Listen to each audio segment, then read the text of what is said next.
नमस्कार, मैं हूं अमित पालित। दिल्ली के मंगोलपुरी में रिंकू शर्मा के मर्डर केस में अब धार्मिक एंगल आ गया है। रिंकू की मां ने आरोप लगाया है कि राम मंदिर की रैली होने की वजह से ही दानिश, जाहिद और इस्लाम ने उनके बेटे को सरेआम मार डाला।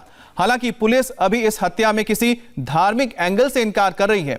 हमारे reporter Abhay Parashar on spot पहुंचे, वहां रिंकू की मां ने क्या बताया आप भी सुनिए। इस वक्त हम मंगोलपुरी में मौजूद है, रिंकू के घर के पास। रिंकू की मां यहाँ पर हैं। ये बताइए, पुलिस जो कह रही है, ये बताइए कि आप लोगों को क्या जानकारी मिली जब रिंकू यहाँ पर पहुंचा, क्या कुछ हुआ? पुलिस तो इसलिए कहेगी वो पैसे वाले हैं, वो भाई पैसे वाले, मैं गरीब औरत हूँ, हमारा हाथ हल्का है। आप लोगों का आरोप क्या है? अपनी पूरी बात बता दीजिए। मेरा आरोप ये है, वो जय श्री राम का नारा लगाता है, हनुमान जी को मानता है, बीजेपी का नेता भी बन जाता था। बस शोभा यात्रा कब निकाली थी रिंकू ने? आप मुझे सर, ये तो राम मंदिर बना था जब की बात, सारे गए थे तब से। जो लोग हैं जिन्होंने मारा है, जिन्होंने चाकू मारा, ये कौन लोग हैं, कहाँ रहते हैं? सर ये इधर भी रहते हैं, 5-6 भाई हैं, कहाँ रहते हैं सर। मेरे आपको क्या लगता है कि क्यों मारा रिंकू को इतनी बेर है? मेरे को यही है, जय श्री राम का नारा लगाता है, बीजेपी का नेता भी था, इसलिए इन्होंने मेरा राम जैसा बच्चा ले लिया। सर मुझे इंसाफ चाहिए, मेरे बच्चे को नौकरी चाहिए। घर के पास ही रहते हैं ये सामने? सर एक भाई रहता है, उसने मारा है, और बाकी कहाँ से। जब ये बुधवार को सारी चीज हुई तो रिंकू कहाँ गया था? क्या मतलब कैसे पता लगा? कहीं आ रहा था, उन्होंने रास्ते में, मुझे नहीं पता। अच्छा, कोई पार्टी थी क्या, बर्थडे पार्टी, जहाँ रिंकू गया था, या ये लोग भी? सर ये नहीं गया। अच्छा, अब आप चाहते क्या हैं? जिस तरीके से हत्या की गई, आप क्या चाहते हैं? सर मुझे इंसाफ चाहिए, मेरे को मेरे बच्चों की नौकरी चाहिए, और मेरे 2 बच्चों को खतरा है, घर सील हो जाना चाहिए सर इसका। परिवार जो है, रिंकू की मां है, रिंकू की मां का कहना है कि एक शोभा यात्रा निकाली गई थी, उसके बाद जो है हमला किया गया रिंकू के ऊपर, और अभी बहुत ज्यादा बातचीत करने की स्थिति में नहीं है। रिंकू की मां है, उनका ये कहना है कि कुछ दिन पहले राम मंदिर को लेकर एक शोभा यात्रा निकाली थी, और जय श्री राम का नारा जो है वो लगाता था रिंकू, और इसको लेकर उनका ये आरोप है कि सामने जो लड़के रहते हैं, जिनमें से 4 लोगों की गिरफ्तारी हो गई है, इसी गली में रहते हैं, मुस्लिम लड़के हैं वो, उनको उन्होंने इसी बात पर मारा है। हालांकि पुलिस का कहना है कि ये आपसी झगड़ा है, एक बर्थडे पार्टी में इनका झगड़ा हुआ था। सच्चाई क्या है, इसकी जांच लगातार की जा रही है, लेकिन परिवार के आरोप जो है वो बेहद गंभीर है। इलाके के कुछ लोग यहाँ पर मौजूद हैं। सर आप कहाँ से हैं, आपका क्या नाम है? मैं विश्व हिंदू परिषद का जिला अध्यक्ष हूँ जी, प्रभुदयाल बाटला।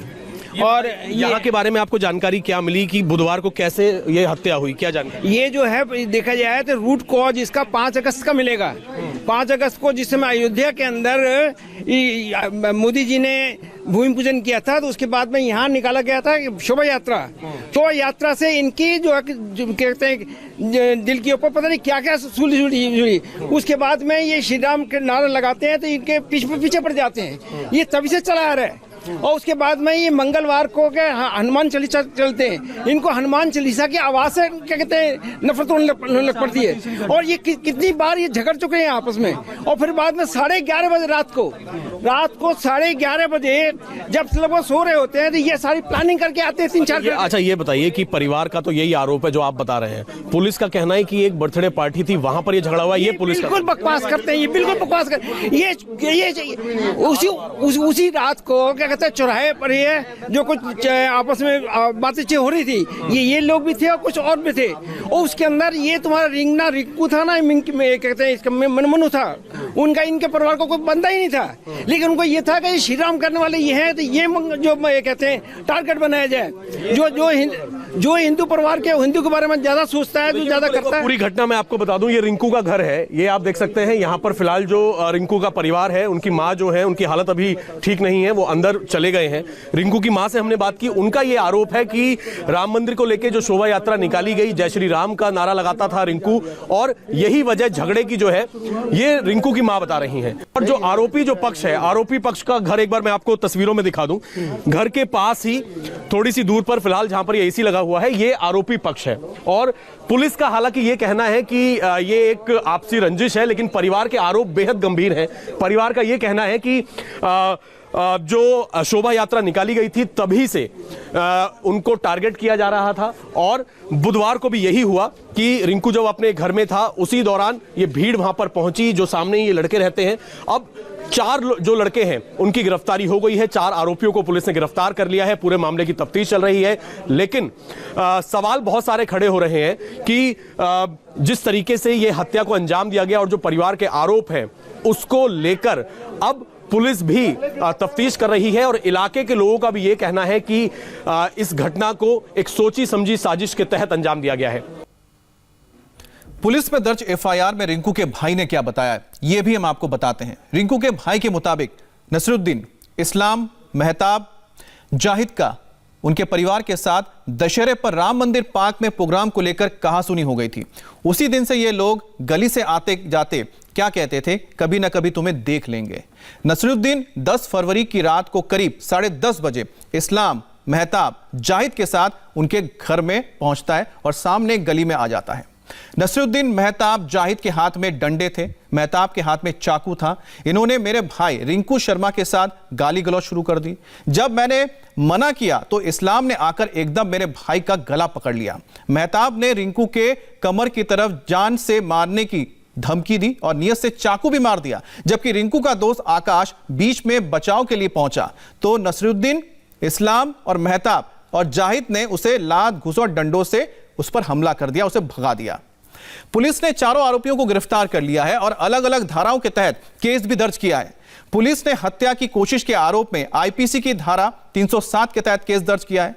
इसके अलावा धारा 34 भी लगाई गई है। इसके अलावा आर्म्स एक्ट की धारा 25, 27, 54 और 59 के तहत भी आरोपियों पर एफआईआर दर्ज किया गया है। हमारे साथ अभय पराशर जुड़ गए हैं। अभय, आप उसी जगह पर मौजूद है जहां पर यह घटना हुई है, लेकिन सबसे बड़ी बात यह है कि जब परिवार यह कहता है कि उनके ऊपर पहले से ही टारगेट किया जा रहा था क्योंकि उनका बेटा जय श्री राम के नारे लगाता था या एक रैली निकाली गई थी राम मंदिर को लेकर, तो फिर पुलिस उस एंगल से क्यों जांच नहीं कर रही है?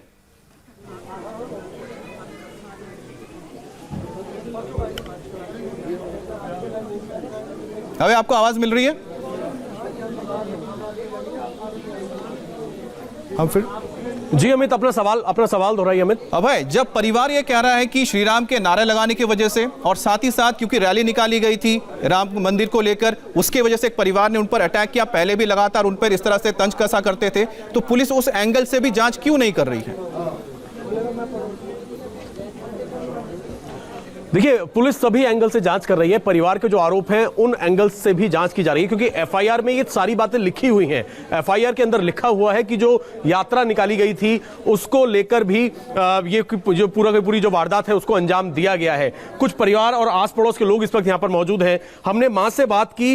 रिंकू की मां का साफ तौर पर यह कहना है कि क्योंकि उनका बेटा जो है वो जय श्री राम के नारे लगाता था और राम मंदिर को लेके जो एक शोभा यात्रा निकाली गई थी उसके बाद से उसे टारगेट किया जा रहा था। हालांकि पुलिस का यह कहना है कि जो पुलिस ने एफआईआर दर्ज की है और पुलिस अभी ये स्टेटमेंट दे रही है ट्विटर पर, पुलिस ये स्टेटमेंट दे रही है कि एक बर्थडे पार्टी में लोग गए थे और वहां पर आपसी इनका झगड़ा हुआ, लेकिन परिवार के आरोप जो है वो बेहद उलट है। परिवार का यह कहना है कि बिल्कुल एक ही गली है पूरी। एक बार मैं आपको गली की तस्वीर एक बार दिखाना चाहूंगा। मेरे पीछे एक घर है, ये रिंकू का घर है। फिलहाल परिवार के जो लोग हैं वो अंदर चले गए हैं और इसी गली में आगे जो है थोड़ी आगे ही आरोपी जो है उसका घर है। कुछ इलाके के जो लोग हैं उनसे एक बार बात कर लेते हैं, जो पड़ोसी लोग हैं उनसे। ये बताइए कि रिंकू और जो आरोपी पक्ष है ये आमने सामने रहते हैं, किस बात को लेकर झगड़ा हुआ, आप लोगों को क्या बता रहे हैं परिवार के लोग? ये सब तो नहीं पता भाई क्या है क्या नहीं हुआ। लेकिन लड़ाई हुई है, बच्चे को मारा गया है, बस यही है। बच्चा अच्छा था, लड़ाई झगड़े वाला नहीं था वो। कोई वजह जो शोभा यात्रा ये सब बताया जा रहा है, ये सब क्या है? जाने वो सब नहीं पता, मैं थोड़ी दूर रहती हूँ। आप कहाँ से हैं? मैं ये यहाँ का स्थानीय निवासी हूँ, इस मंगोलपुरी का स्थानीय निवासी। इंसिडेंट जो है, जो परिवार ये आरोप लगा रहा है कि जो शोभा यात्रा निकाली गई उसके बाद से टारगेट किया जा रहा था जय श्री राम, जो माँ बोल रही हैं, पुलिस कह रही है कि एक ढाबे पर एक बर्थडे पार्टी में इनका आपसी झगड़ा हुआ है। आप लोगों को क्या पता लगा है? मेरे को पूरी अपना जानकारी है। जो रिंकू अपना था विश्व हिंदू परिषद का कार्यकर्ता था, जो अखिल भारतीय स्तर पर श्री राम मंदिर के निमित्त जो धन संग्रह का काम चल रहा था उसके अकॉर्डिंगली अपना शोभा यात्रा हत्याओं का भी क्रम चल रहा था, तो रिंकू जो है वो विश्व हिंदू परिषद का दायित्ववान कार्यकर्ता होने के नाते उसमें बढ़ चढ़कर हिस्सा ले रहा था। और ये जो एक्यूज पर्सन है उन्होंने इसको टारगेट करके एक प्री प्लान के तहत एक इनलीगल कन्फाइन करके उसको ये कह के मारा गया है कि तू बहुत बड़ा विश्व हिंदू परिषद का कार्यकर्ता बनता है, राम भक्त बनता है, आज तेरे को निपटा के रहेंगे। तो ये कह के अपना उसका ये जघन्य हत्याकांड है। और मैं आपके मीडिया के माध्यम से एक और अपना चीज कहना चाहता हूं, जो मुख्यमंत्री साहब है, मुख्यमंत्री के क्षेत्र में इतना बड़ा जघन्य हत्याकांड हुआ है।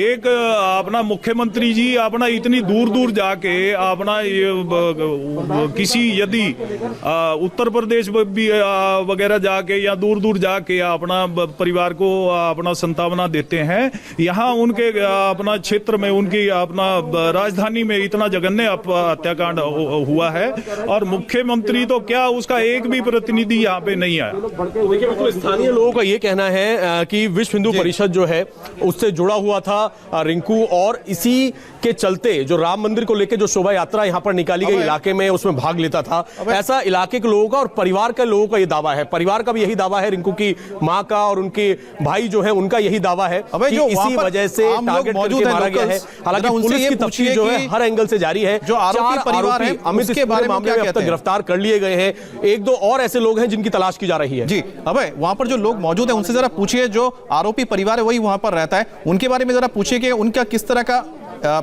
हिस्ट्री रहा है, क्या कोई हिस्ट्री शीटर भी है, क्या क्रिमिनल बैकग्राउंड भी है।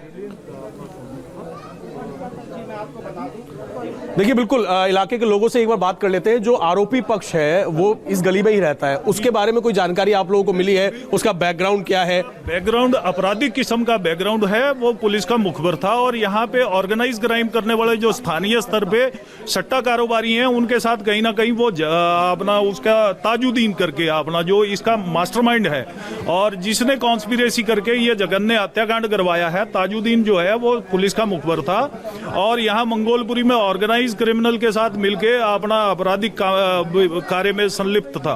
उसके साथ जाहिद इलियास चिंगू, मोहम्मद मेहताब इलियास नाटू, दानिश नसरुद्दीन, मोहम्मद इस्लाम, ये और दो एक्यूज रिमेनिंग हैं। मैं आपके मीडिया के माध्यम से अपना पुलिस अधिकारियों को ये अपना कहना चाह रहा हूं और रिमेनिंग एक्यूज की जल्द से जल्द गिरफ्तारी की जाए और अपना परिवार को न्याय दिलवाए। फिलहाल जिन 4 आरोपियों को गिरफ्तार किया गया है, पर पुलिस का साफ तौर पे ये कहना है कि और भी करीब 2 ऐसे लोग हैं जो इस पूरे हत्याकांड में शामिल हैं, उनकी तलाश की जा रही है। बैकग्राउंड की अगर बात की जाए तो जो हमारे सोर्सेस हैं उनसे भी हमें ये जानकारी मिली है, स्थानीय लोगों का भी ये बोलना है कि इन्फॉर्मर था वो जो बैकग्राउंड है उसमें कहीं ना कहीं संदिग्ध बैकग्राउंड आरोपियों का है। फिलहाल आरोपियों के घर पे अभी कोई मौजूद नहीं है। परिवार जो है रिंकू का, ये फिलहाल इसी घर के अंदर परिवार मौजूद है। परिवार भी ये आरोप लगा रहा है कि इससे पहले भी उन्हें टारगेट किया जा चुका है और बुधवार को घर में घुस के जिस तरीके से ये पूरा का पूरा झगड़ा हुआ है उसके बाद से यहाँ पर अमित न केवल जो स्थानीय लोग हैं बल्कि विश्व हिंदू परिषद से भी लोग यहाँ पर जुटना शुरू हो गए हैं और सबकी एक ही मांग है कि जो बाकी के आरोपी हैं उनकी भी गिरफ्तारी की जाए, क्योंकि पुलिस बेशक जो भी स्टेटमेंट दे रही है लेकिन FIR के अंदर इस शोभा यात्रा और ये पूरा का पूरा जिक्र है कि झगड़े की एक वजह ये है। तो इस एंगल से भी जो सोर्सेस है सारी चीजें यही कहना है लेकर आए हैं जा रही है। उसके साथ एक सवाल उठता ही है, उसके लिए मैं आपके पास वापस भी आऊंगा, क्योंकि एक सवाल यह बनता है कि आखिरकार दिल्ली में किसी की इतनी हिम्मत कैसे हो जाती है कि वो सरेआम जाकर किसी परिवार के ऊपर हमला करता है और सरेआम उसकी हत्या कर देता है, यहां तक कि हॉस्पिटल के अंदर घुसकर भी, इमरजेंसी में जाकर भी। इस पर भी मैं आपसे सवाल लूंगा और जवाब भी लूंगा कि आम लोग भी क्या सोचते हैं। लेकिन उससे पहले आपको बताते हैं कि रिंकू का परिवार इंसाफ की जो मांग कर रहा है उस पर उन्होंने क्या बातें कही हैं। हालांकि इस वारदात को लेकर परिवार और पुलिस के दावे बिल्कुल अलग अलग हैं। परिवार का आरोप है कि राम मंदिर की चंदा रैली में शामिल होने पर रिंकू का मर्डर हुआ, जबकि पुलिस के मुताबिक बर्थडे पार्टी के दौरान झगड़ा हुआ था, इसके वजह से हुआ है। परिवार का कहना है कि जय श्री राम का नारा लगाने पर हत्या की गई, जबकि पुलिस का कहना है कि धार्मिक एंगल या किसी दूसरे मकसद में कोई हत्या नहीं की गई और दावे गलत हैं। परिवार का आरोप है कि आरोपियों ने घर में घुसकर बेरहमी से रिंकू को चाकू मारा। पुलिस के मुताबिक बर्थडे पार्टी के दौरान एक रेस्टोरेंट में बंद किए जाने को लेकर यह विवाद हुआ था। रिंकू के भाई के मुताबिक आरोपी लंबे समय से रिंकू को धमका रहे थे। पुलिस के मुताबिक सभी लोग एक ही इलाके में रहते थे और एक दूसरे को जानते थे।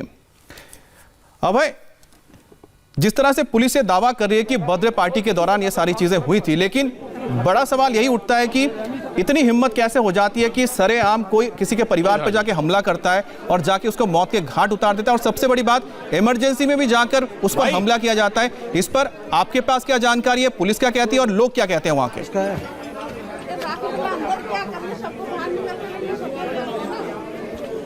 अरे अभय, आपको आवाज आ रही है?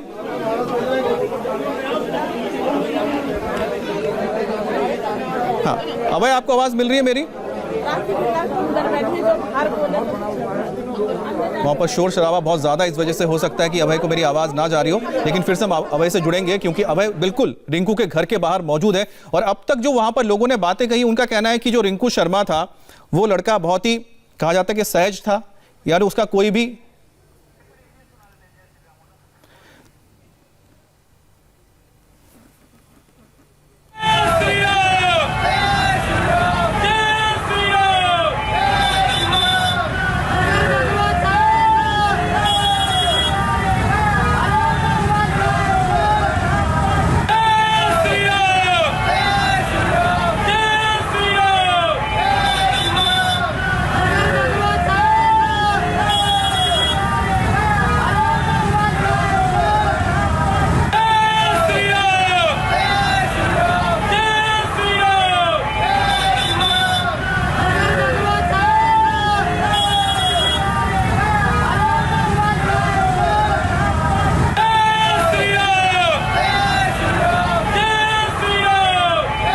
रिंकू शर्मा की हत्या पर सोशल मीडिया पर भी जबरदस्त लोगों का गुस्सा फूटा है। Hashtag justice for Rinku Sharma लगातार टॉप ट्रेंडिंग पर है।